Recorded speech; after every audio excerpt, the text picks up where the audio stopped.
Travel Clinic is an attempt by Moorside Surgery to bring high quality travel medicine advice and a comprehensive vaccination programme into primary care. People come to the Travel Clinic for, I believe, firm advice on what they need to keep themselves safe for their forthcoming holidays, business trips, or whatever else they need to do. Some people are emigrating abroad and aren't sure if they need vaccines before they go. We are running a private clinic, which we've been running now for a year, under the auspices of the umbrella organisation of MASTER. MASTER are a national organisation providing a comprehensive travel health system. I think we have very good high standard of care. We go through the MASTER guidelines and give the patients, the clients, all the right information that they need. Our practice has benefited from that extra training in that our nurses now have developed a specialist knowledge in travel medicine.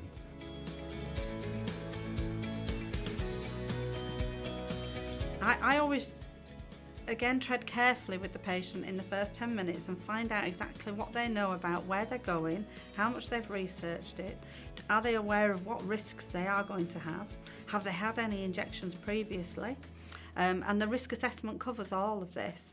And again, it's about being enthusiastic about their trip and wanting to keep them safe.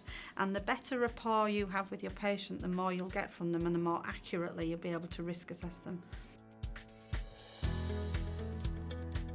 I've had a couple last year in their late 40s going out to Egypt, and unfortunately they were washed up by a big wave onto some coral, and their left side of their bodies was absolutely ripped to shreds, and they were taken to the local clinic where they spent 2 nights, both of them, and thank goodness they were protected against hepatitis A and B, because the clinic wasn't the cleanest of places and they needed dressings, both of them.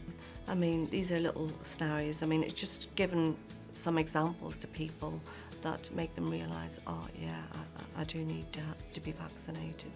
So I've got a young student, he's halfway through his law masters, nice young man, very sensible, has booked through a company on the internet a gap year. He's going for I think 3 months out to China in one of the provinces. He wasn't quite sure which. Again, in China that makes a massive difference because there's a lot of different provinces where you need different vaccines for each area. And so I ended up, he came thinking he needed just hepatitis A, never had any vaccines before at all. But actually when he came and I asked him what he was going to do and where he was going, and we did a risk assessment, the picture was actually very different. He needed quite a bit more than what he thought. Initially I saw the practice nurse and I said, we're going to the Gambia, what will we need? And she was great. She actually looked it up online. From that it shows all the possible vaccines you need, and I think if you clicked on those as well, it'd show you specifically areas which those possible things were in. But she went above and beyond to what she needed to do, so as simple as giving me my vaccines, she went above telling me, remember mosquito nets, get health insurance, went through all the things that you wouldn't normally think about, even getting the spray, mosquito spray, the plugins into the wall, just water safety, going near dogs, anything. She covered almost everything really.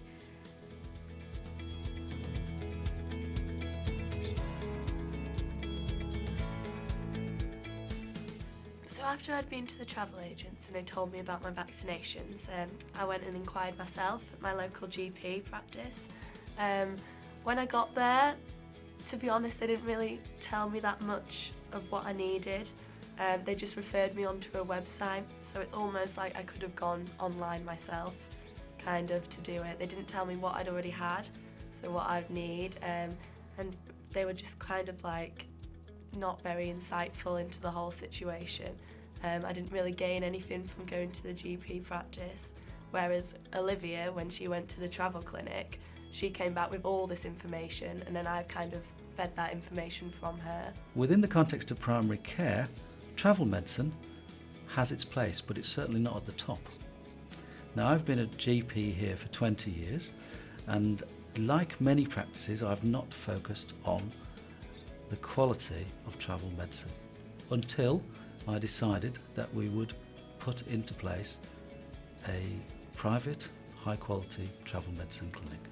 It was just overall really helpful, and that's when I called Katie and I was telling her all this information. I was like, honestly, you need to go. And she'd already been to her GP and she had no idea of any of this.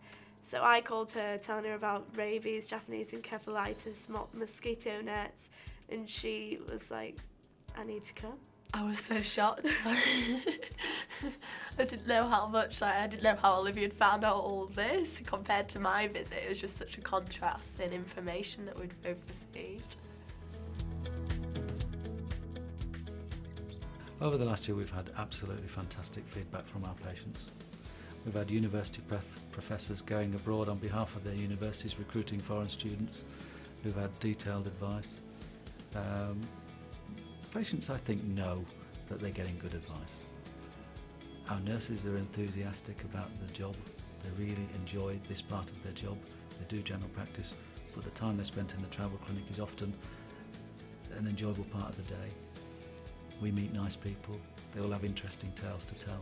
It's a two-way thing, and we benefit from the backup of excellent online tools so that we can give them good information.